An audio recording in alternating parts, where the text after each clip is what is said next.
Hello and welcome to this video by Whitley Bay Photographic Society. In this video we're going to look at shutter speed and what effect it has on our photography.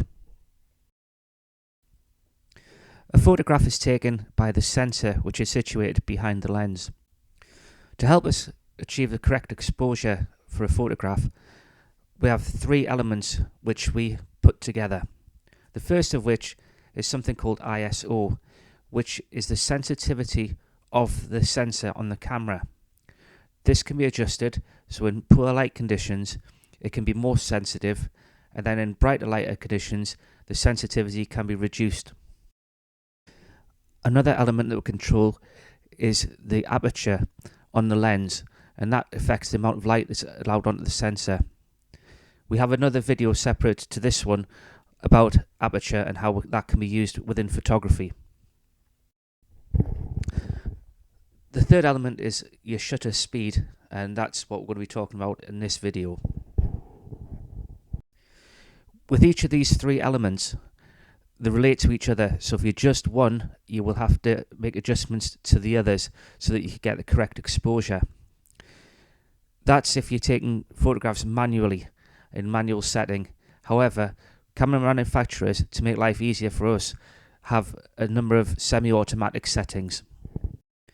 One of the semi-automatic settings is called shutter priority. On this camera, we select it using the dial and turn the dial to the letter S. Some camera manufacturers use the letters TV instead, but it all means the same thing. With shutter priority, the photographer decides how long they want the shutter open for, and the camera makes the adjustments for the aperture and the ISO so that we get the correct exposure.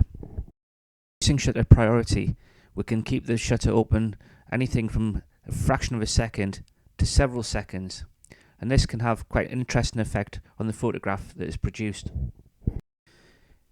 In this particular shot of the Red Arrow, the aircraft was travelling about 500 to 600 miles an hour, and because the shutter speed was 1,000th of a second, it was able to capture the detail of the aircraft as it flew past.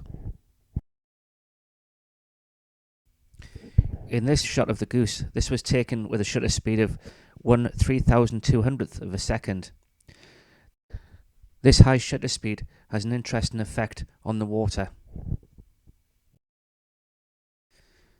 At the other end of the scale, this photograph was taken with an exposure of 6 seconds, and the sea looks almost milky due to the long exposure. Sometimes just by using a slightly slower shutter speed we can get an interesting effect. This particular shot was taken at 1/30th of a second, and it's just enough to get the movement within the picture. And again, with a slightly slower shutter speed in this particular shot, it gives us that feeling of movement when we can see the bird's wings flapping. Of course, we can have a bit of fun with light trails as well.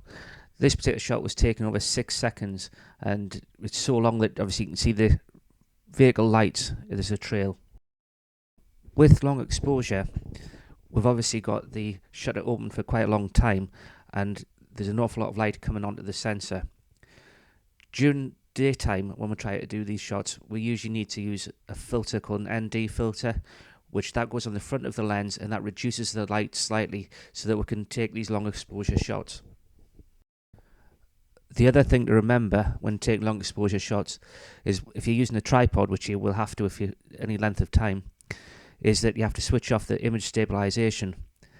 In this particular shot, I forgot to, and you can see how it's distorted the picture a little bit, where the image stabilization is trying to correct when there's nothing to correct.